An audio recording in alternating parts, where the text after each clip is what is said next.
Hello everyone, welcome back to my channel. मैं हूं खैरुल नाम। साथियों, आज लेकर आया हूं कहकशां सदोम का सबक नंबर 6 का सवालात और जवाबात, इसी तरह मारूदी सवालात। पिछली वीडियो में हम लोगों ने बहुत ही अच्छी तरीके से थ्योरी को पढ़े थे, समझे थे। अगर आप लोगों ने थ्योरी वाली वीडियो नहीं देखे हैं तो लिंक डिस्क्रिप्शन में दिया हुआ है, थ्योरी वाली वीडियो जाकर देख सकते हैं। तो चलिए शुरू करते हैं। मुख्तसरीन सवालात और जवाबात। देखिए, दो कि आपको एक या फिर 2 नंबर का भी पूछा जा सकता है। अगर 1 नंबर में पूछा जाए तो ऑब्जेक्टिव में रहेगा, और मुख्तसरीन सवालात और जवाबात में बिल्कुल ही आधा लाइन में या फिर 1 लाइन में जवाब देना होता है। तो चलिए शुरू करते हैं। जो कि पहला सवाल है, बागो बहार का ताल्लुक़ किस सिन्फ से है? बागो बहार का ताल्लुक़ किस सिन्फ से है? जवाब है बागो बहार का ताल्लुक़ दास्तान से है। बागो बहार का ताल्लुक़ किससे है? दास्तान से है। अगला सवाल है, सवाल नंबर 2, बागो बहार किसकी तसनीफ़ है?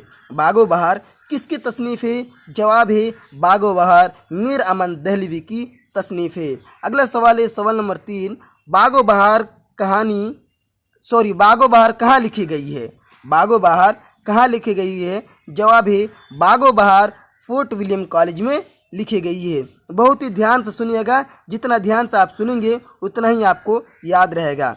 चौथा नंबर सवाल है, बागो बहार किस किताब का तर्जुमा है? बागो बहार किस किताब का तर्जुमा है? जवाब है बागो बहार किस्सा चार दरविश के तर्जुमा है। ठीक है, बागो बहार किस्सा चार दरविश के क्या है?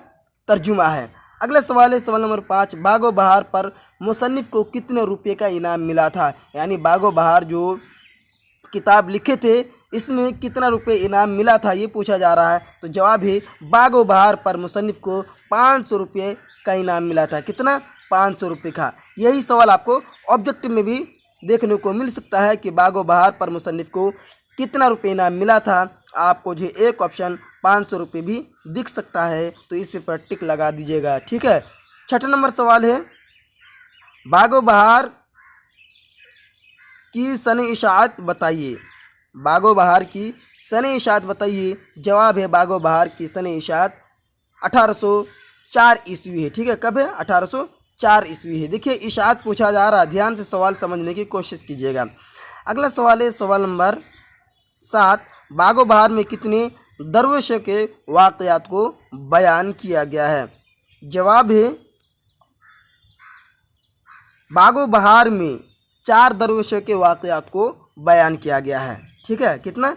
4 दरवेशों के वाक़यात को बयान किया गया है। सवाल नंबर 8 है, किसके ख्वाहिश पर मीर अमन ने बागो बहार जैसी किताब तर्जुमा की? देखिए साथियों, ये सवाल आपको ऑब्जेक्टिव में भी पूछा जा सकता है, जो कि VVI है। ठीक है, तो याद रखिएगा। जवाब है जॉन गिलक्रिस्ट की ख्वाहिश पर मीर अमन ने बागो बहार जैसी किताब की तर्जुमा की है। ठीक है, आपको ऑप्शन में दिख सकता है मीर अमन। ठीक है, तो मीर अमन पर टिक लगा दीजिएगा।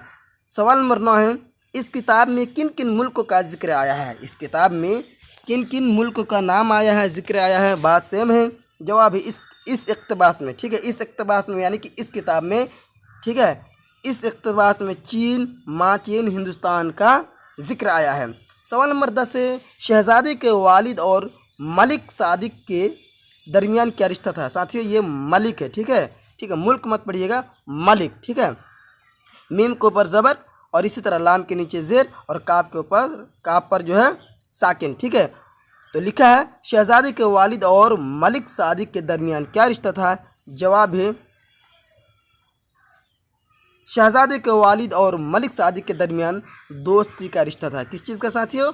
दोस्ती का। अगला है, शहज़ादा फ़कीर को कितनी अशरफियाँ देता है? जवाब है शहज़ादा फ़कीर को 1 अशरफी देता है, जो कि ये भी आपको ऑब्जेक्टिव में पूछा जा सकता है। ठीक है, चलिए अगला है, अंधे फ़कीर का ताल्लुक़ किस मुल्क से था? ठीक है, किस मुल्क से था? ये मुल्क है। ठीक है, तो अंधे फ़कीर के ताल्लुक़ मुल्क हिंदुस्तान से था। ठीक है, कहाँ से था? मुल्क हिंदुस्तान से, जो कि इंडियन फ़कीर थे।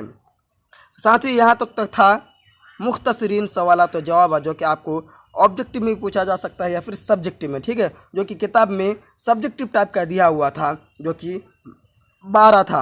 अगला है मुख्तसर सवालात मा जवाबात, जो कि ये आपको 2 नंबर में ही पूछा जा सकता है। 3 या 4 या फिर 2 लाइन में आपको जवाब देना है, या फिर 3 नंबर में भी पूछा जा सकता है। तो चलिए देखते हैं। सवाल नंबर 1 है, मुबारक शहज़ादे को इसके चचा से निजात दिलाने के लिए क्या मशवरा दिया। ठीक है, सवाल फिर से एक बार समझिए। मुबारक शहज़ादों को इसके चचा से निजात दिलाने के लिए यानी छुटकारा पाने के लिए क्या मशवरा दिया, क्या सलाह दिया। जवाब है मुबारक शहज़ादे को इसके चचा से निजात दिलाने के लिए ये मशवरा देता है कि जुनू के बादशाह मलिक सादिक के पास चलो, वो तुम्हारी वालिद मरहूम का दोस्त है। इसके सामने तुम्हारे साथ तुम्हारे चचा के मजालिम को बयान करूँगा। ठीक है, ठीक है। चलिए, हो सकता है कि वो तुम्हारे बाप की दोस्ती को याद करके एक 40वां बंदर जो बाकी है तुझे दे दे और तेरा मुल्क तेरे हाथ में आ जाए। ठीक है साथियों, चलिए अगला सवाल है सवाल नंबर 2। आपको टेंशन लेने की कोई ज़रूरत नहीं है, आपको PDF मिल जाएगा। ठीक है, फिर भी आप लोग ध्यान से सुनिए, कॉपी कलम लेकर ही बैठिए। सवाल नंबर 2 है कि सफ़र पर रवाना होने से पहले मुबारक ने बाज़ार से कौन सी चीज़ें खरीदी। ठीक है, जवाब है सफ़र पर रवाना होने से पहले मुबारक ने बाज़ार से इत्र नजूर और जो मलिक सादिक के यहाँ ले जाने की खातिर मुनासिब समझा खरीदी। अगला सवाल है 3 नंबर, सुलेमानी सुरमे की क्या खूबी थी, जो कि सुलेमानी एक सुरमा का नाम है। जवाब है सुलेमानी सुरमे की ये खूबी थी कि जब कोई आदमी इस सुरमे को अपने आँखों में 1-2 सिलाई में लगाता था कि इसको जिन्नातों की दुनिया नज़र आने लगती थी। किसको, जो भी लगाते थे उसको जो है जिन्नातों की दुनिया नज़र आने लगती थी। आगे और है, जिसमें जिन्नातों और उनके सारे लवाजिमात सामने होते थे, यहाँ तक कि जिन्नात मुतादिक और सरगर्म नज़र आने लगते थे। सुरमा लगाने वाला इन जिन्नातों से गुफ्तगू भी कर सकता था, जो कि आपका किताब का ही ये सब जवाब है। अगला सवाल है मुबारक मलिक सादिक से किस मकसद के तहत मिलने गया। जवाब है मुबारक मलिक सादिक से मिलने इस मकसद का था कि शहज़ादों को इसके चचा के जुल्म से निजात दिलाएं। ठीक है, जो कि शहज़ादे अपने चचा से काफ़ी परेशान हो गए थे। पहली बात तो ये है कि शहज़ादे के चचा ने इसके बाप का मुल्क हड़प लिया था और अब इसकी जान मारना चाहता था। ठीक है, जान से भी मारना चाहता था। चलिए अगला है सवाल है 5 नंबर, मलिक सादिक ने शहज़ादे की मदद के लिए कौन सी शर्त रखी थी। जवाब है मलिक सादिक ने शहज़ादे की मदद के लिए शर्त रखी थी कि मेरा भी एक काम है। ठीक है, अगर तूने मेरा काम कर दिया, ये बात कौन कह रहा है, मलिक सादिक कह रहा है, और इसमें ज़र्रा बराबर भी ख़यानत नहीं किया तो मैं हर तरह से तुम्हारी मदद करूँगा। और इसके लिए इसने एक लड़की की तस्वीर शहज़ादे को दी। ठीक है, और कहा कि इस तस्वीर की लड़की को खा जहाँ से भी हो तलाश कर लाओ, तब हम तुम्हारी हर तरह से मदद करूँगा। ये बात किसने कहा, शहज़ादे से कहा। किसने, मलिक सादिक ने कहा। ठीक है, सवाल नंबर 6 है शहज़ादा फ़कीर की बेटी को देखकर क्यों बेहोश हो गया था। जवाब है शहज़ादा फ़कीर की बेटी को देखकर इसलिए बेहोश हो गया था, एक तो वो लड़की निहायत ही हुस्न जमील थी, यानी कि बहुत ही ज़्यादा खूबसूरत थी। दूसरी बात यह है कि वही लड़की थी जिसकी तलाश में मलिक सादिक ने भेजा था। जब इसने मलिक सादिक को दी हुई तस्वीर को हाथ में लेकर इस लड़की से मिला, या तो वही लड़की थी जिसकी तलाश में वो 7 साल तक दर्द की खाक छान रहा था। चुनांचे इसके हुस्न जमाल को देखकर शहज़ादा बेहोश हो गया था। सवाल नंबर 7 है मलिक सादिक ने शहज़ादे को किस बात की ताकीद की। जवाब है मलिक सादिक ने शहज़ादे को इस बात की, यहाँ पर की कर लीजिएगा, इस बात की ताकीद की थी कि मेरे काम को निहायत होशियारी और अमानतदारी से करेगा। ये ताकीद किससे कर रहा है, शहज़ादे से कर रहा है। कौन, मलिक सादिक। ठीक है, और इससे पहले शर्त भी लगाई थी, क्योंकि तू अभी नोखेज़ लड़का है, इसलिए तुझे बार बार ताकीद करता हूँ कि जज्बात में आकर कोई ख़यानत ना करना, वरना तू आफत में पड़ जाएगा और तुझे मेरी मदद के बजाय बहुत सी परेशानियाँ उठानी पड़ेगी। नेक्स्ट सवाल है सवाल नंबर 8, फ़कीर ने अशराफ़ी लेकर शहज़ादे से क्या कहा। जवाब है फ़कीर ने अशराफ़ी लेकर शहज़ादे से कहा कि ए दाता, खुदा तेरा भला करे, तू शायद मुसाफिर है, इस मुल्क का बादशाह नहीं है, किसी ने मुझे एक कोड़ी या एक लुकमा भी नहीं दिया। इस तरह इस फ़कीर ने शहज़ादे को बहुत सी दुआएं दी। सवाल नंबर 9 है, पूरे मुल्क में फ़कीर की बेटी की शोहरत क्यों थी? जवाब है, पूरे मुल्क में फ़कीर की बेटी की शोहरत इसलिए थी कि वो गर्चे फ़कीर की बेटी थी लेकिन इस कदर खूबसूरत थी कि हुस्न जमाल में, यानी ब्यूटी में, हुस्न जमाल में, खूबसूरती में सानी नहीं रखती थी। इसके अलावा वो निहायत जी शऊर और सलीक़ेमंद थी। अगला सवाल है, दर्ज झेल अल्फाज की जिनसियत ज़ाहिर करते हुए जुमले बनाइए। ये सब अल्फाज हैं, तदबीर, अमानत, वीरानी, सीरत, बदनामी। अल्फाज तदबीर जो कि क्या है, मुअन्नस है। जुमले, तुम्हारी तदबीर कारगर हुई। अगला है अमानत जो कि क्या है, मुअन्नस है। ज़िंदगी अल्लाह की अमानत है जो कि कभी भी छीन सकता है। अगला है वीरानी जो कि क्या है, मुअन्नस है भी। मुफलिस की ज़िंदगी में वीरानी की कार फरमाई। अगला है सीरत जो कि क्या है, मुअन्नस है। हमें मोहम्मद सल्लल्लाहु अलैहि वसल्लम की सीरत को पढ़ना चाहिए। अगला है बदनामी जो कि क्या है, मुअन्नस है। तुम्हारी गलत हरकत की वजह से मेरी बदनामी हुई। अगला सवाल है, मुतरादिफात या हम लफ्ज़ माना बताइए। ठीक है, मुतरादिफात को कहते हैं हम लफ्ज़ माना। बादशाह, पीर, तहकीक, इल्म, शबीह, नाबीना, ये सब क्या है, अल्फाज है। बादशाह जो कि मुतरादिफात होता है सुल्तान, इसी तरह पीर जो कि मुर्शिद होता है, तहकीक यानी कि तजिज़िया। अगला है इल्म, हम लफ्ज़ होता है दानिश, इसी तरह शबीह है जिसका हम लफ्ज़ है शक्ल, इसी तरह नाबीना जिसका हम लफ्ज़ है अंधा। अगला सवाल है, दर्ज झेल अल्फाज के माना बताइए, जो कि माना भी एग्ज़ाम में पूछे जाते हैं। पहला लफ्ज़ है मर्द अजमी जिसका मतलब होता है ईरानी आदमी। अगला है जालिम, जुल्म करने वाला। मुखलिसी, छुटकारा, निजात। तदबीर, हल, उपाय। अगला है मुजरिम, जुर्म करने वाला। बंदिश, पाबंदी। ये होगा आपका दगदगा। यहाँ पर दाल छूट गया है तो आप लोग लगा लीजिएगा, PDF में आपको बिल्कुल सही मिलेगा, जिसका मतलब होता है अंदेशा, धड़कन। तो साथियों यहाँ तक क्लियर होता है सवाल जवाब। इसी तरह लफ्ज़ माना। अब हम लोग देखेंगे MCQ क्वेश्चन। ऑब्जेक्टिव का पहला सवाल है, किसकी ख्वाहिश पर मीर अमन ने बाग़ बहार जैसी किताब तर्जुमा की? ए में है आसिफ उद्दौला, बी है जॉन गिलक्रिस्ट, इसी तरह सी है नवाब वाजिद अली शाह, इसी तरह डी है मोहम्मद हुसैन। तो राइट आंसर हो जाएगा बी बिल्कुल राइट आंसर हो जाएगा, जॉन गिलक्रिस्ट। अगला सवाल है, सवाल नंबर 2, क़िस्सा आज़ाद बख्त का किस किताब का हिस्सा है? ए फसाना अजाइब, इसी तरह बी है बागो बहार, सी है सब रस, इसी तरह डी है आराइश महफिल। तो राइट आंसर हो जाएगा बी बिल्कुल राइट आंसर। सवाल नंबर 3 है, फोर्ट विलियम कॉलेज कहाँ काम किया गया था? ए कोलकाता, बी दिल्ली, सी हैदराबाद, इसी तरह डी है रामपुर। तो राइट आंसर हो जाएगा कोलकाता, ए बिल्कुल राइट आंसर है। सवाल नंबर 4 है, किस सिन्फ में माफूकुल फित्री अनासिर की कार फरमाई हुई थी? ए दास्तान, बी इंशाइया, सी अफसाना, इसी तरह डी है नाविल। तो राइट आंसर हो जाएगा दास्तान, ए बिल्कुल राइट आंसर है 4 नंबर का।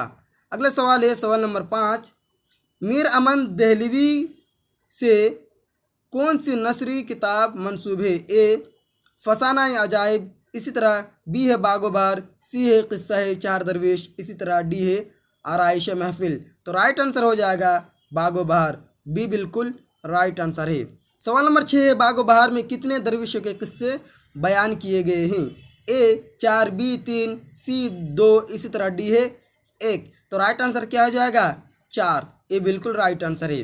अगला सवाल है, सवाल नंबर 7, बागो बहार का ताल्लुक किस सिन्फ से है? ए नाविल, बी दास्तान, सी अफसाना, डी इंशाइया।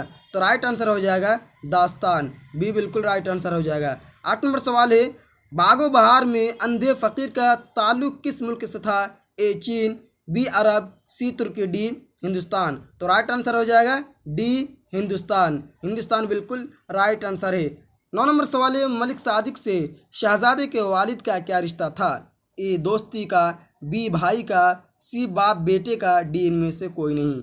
तो राइट आंसर हो जाएगा दोस्ती का, ये बिल्कुल राइट आंसर है। सवाल नंबर 10 है, शामिल निसाब इक़्तिबास में बागो बहार के किस दरवेश की कहानी से माखूद है? ए चौथे दरवेश की, बी तीसरे दरवेश की, सी दूसरे दरवेश की, इसी तरह डी है पहले दरवेश की। तो राइट आंसर हो जाएगा चौथे दरवेश की। ठीक है, ए बिल्कुल राइट आंसर है। सवाल नंबर 11 है बागो बहार की तसनीफ़ का ताल्लुक़ किस इदारे से है? A Lucknow school, B Delhi school, इसी तरह सी है फोर्ट विलियम कॉलेज, इसी तरह डी है दारुत तर्जुमा। तो राइट आंसर हो जाएगा सी।